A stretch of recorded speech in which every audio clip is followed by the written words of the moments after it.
C'est quoi être un bon manager? Je sors d'une séance de coaching avec, voilà, une coachée qui est une femme dans une grande entreprise, internationale et qui vient de passer, manager à plus de 40 ans.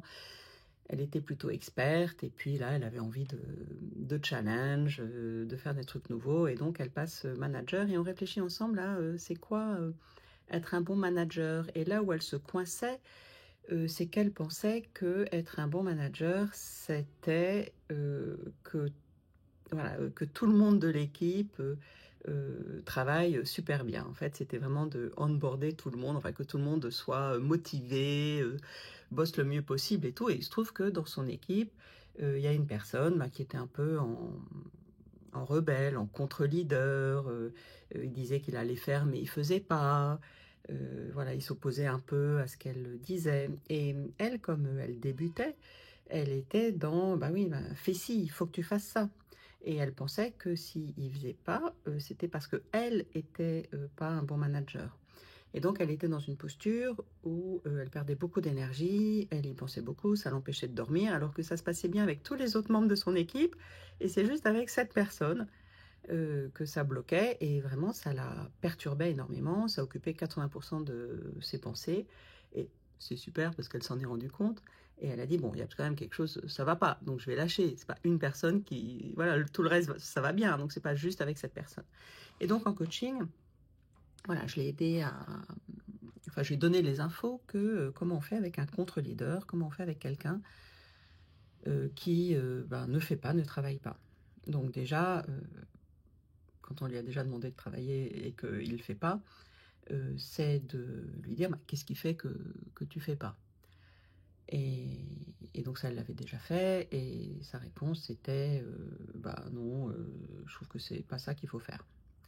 Et donc là, il y a plusieurs solutions. Il y a soit dire à la personne bah, qu'est-ce qu'il faudrait faire, réfléchis, et propose-moi un plan d'action.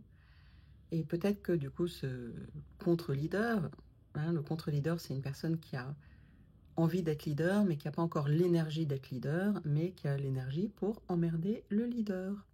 Donc en lui demandant ce qu'il pense vraiment, soit ça le coince parce qu'il pense rien, et bah, tant pis, bah, du coup il l'arrête, hein, parce qu'il n'a rien à proposer.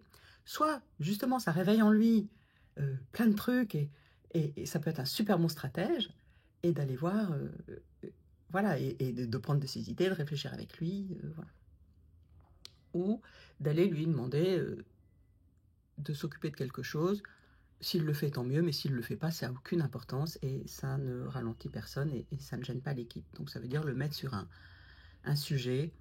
Voilà, c'est bien, c'est un nice to have, quoi. C'est sympa s'il le fait, mais s'il ne le fait pas, bah, tant pis, quoi. Voilà. Et vraiment, la posture principale, c'est je suis un bon manager, j'embarque 70% de mon équipe et plus, voilà.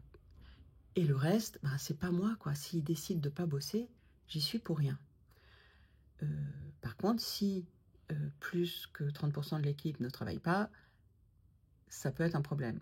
Bon, après, ça dépend si c'est une équipe de personnes qu'elle a choisie ou dont elle hérite et quelle est la culture dans l'entreprise. Et s'il y a que des rebelles et des contre-leaders dans l'équipe, évidemment, ça marche pas. Mais en général, dans une équipe, voilà, si vous embarquez déjà 60-70% de l'équipe, c'est super, quoi. 70%, c'est vraiment super. Vous êtes un bon manager.